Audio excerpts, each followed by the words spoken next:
আরজিকরে যে ভয়াবহ তাণ্ডব হয়েছিল হাসপাতালে, সেখানে প্রকাশ্যে আরো এক সেমিনার হলে চল শোনা যাচ্ছে ভিডিওতে। তাহলে কি সেমিনার হলে ঘটনাস্থলে প্রমাণ লোপাট লক্ষ্য এখনো পর্যন্ত?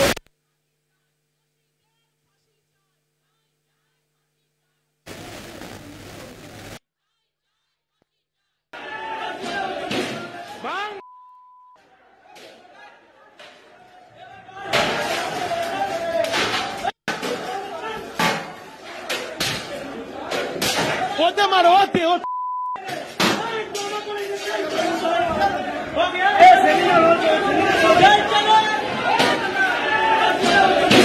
Bang!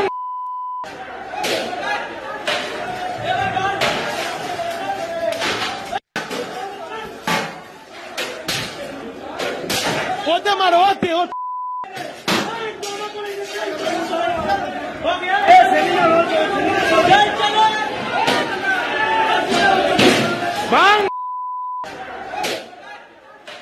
ভিডিও প্রকাশ্যে এসেছে, তা রীতিমতো ভাইরাল, যেখানে জরুরি বিভাগে যে গন্ডগোল হচ্ছে সেটা দেখা যাচ্ছে এবং সেমিনার হলে চল এই যে কথা সেটা শোনা যাচ্ছে। এ বিষয়ে কথা বলবো, নিউজরুম থেকে রয়েছেন আমার সহকর্মী অঙ্কুর ভট্টাচার্য। অঙ্কুরদা, আরো একটি ভিডিও প্রকাশ্যে এসেছে যেখানে সেই ভিডিও ভাইরাল এবং লাঠি নিয়ে, হাতে রড নিয়ে অনেকে রয়েছেন, তারা নাকি বলছেন সেমিনার হলে চল, এই কথাটাও শোনা যাচ্ছে। তাই এই কথার প্রেক্ষিতেও কিন্তু অনেক প্রশ্ন সামনে আসছে।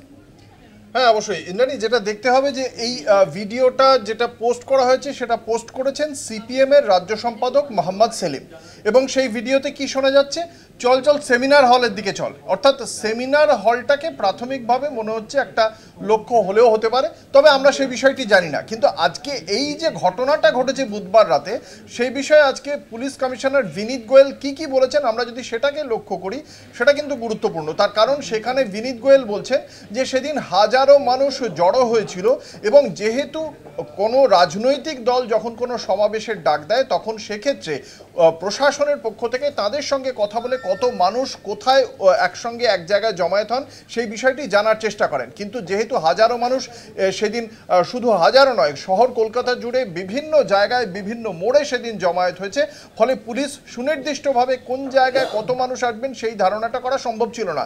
তা সত্ত্বেও বিপুল ফোর্স ডিপ্লয় করা হয়েছিল শহরের বিভিন্ন জায়গায়।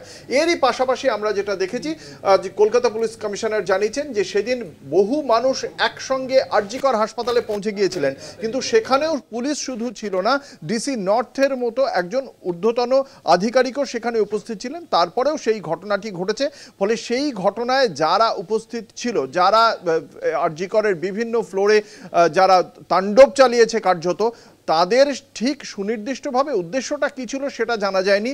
তবে 25 জনকে গ্রেপ্তার করা হয়েছে ইতিমধ্যেই, এবং এই ঘটনার প্রেক্ষিতে বিভিন্ন রাজনৈতিক দল থেকে বিভিন্ন গোষ্ঠী যে বিভিন্ন বার্তা আসলে সমাজের মধ্যে গুজবের মাধ্যমে ছড়িয়ে দিতে চাইছে তাদের ব্যক্তিগত স্বার্থ সিদ্ধির লক্ষ্যে, সেই কথাটাই আদতে বোঝাতে চেয়েছেন পুলিশ কমিশনার। ফলে এই যে সেমিনার হল চল, এই বক্তব্যটা তৎকালীন সময় হয়েছিল নাকি এটা এডিটেড এখনো পর্যন্ত এটা সুনির্দিষ্ট নয়।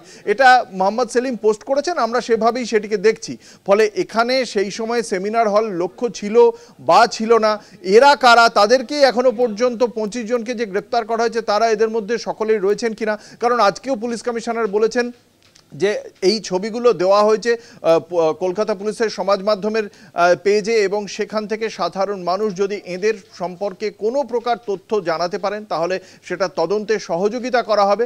ফলে এখনও আমাদের অপেক্ষা করতে হবে যে এরা সকলে কারা ছিল, কার নির্দেশে এসেছিল, ঠিক কি জায়গায় কোন জায়গায় এদের লক্ষ্য ছিল, কেন লক্ষ্য ছিল, এই প্রত্যেকটি বিষয় কিন্তু জানার রয়েছে। ইন্দ্রাণী, ধন্যবাদ অঙ্কুর। আমাদের সঙ্গে নিউজরুম থেকে সরাসরি ছিলেন আমার সহকর্মী অঙ্কুর ভট্টাচার্য। এবং অর্থাৎ এরা কারা ছিল, কার নির্দেশে এসেছিল এবং তাদের উদ্দেশ্য কি ছিল সেটা এখনো পর্যন্ত স্পষ্ট নয়, এবং বেশ কিছু ভিডিও এসেছে এবং সেই সব ভিডিওর মধ্যে অন্যতম এই একটি ভিডিও যেটা মোহাম্মদ সেলিম পোস্ট করেছেন। তবে এই ভিডিও থেকে যে সবটা স্পষ্ট সেটা কিন্তু এখনই বলা যাবে না।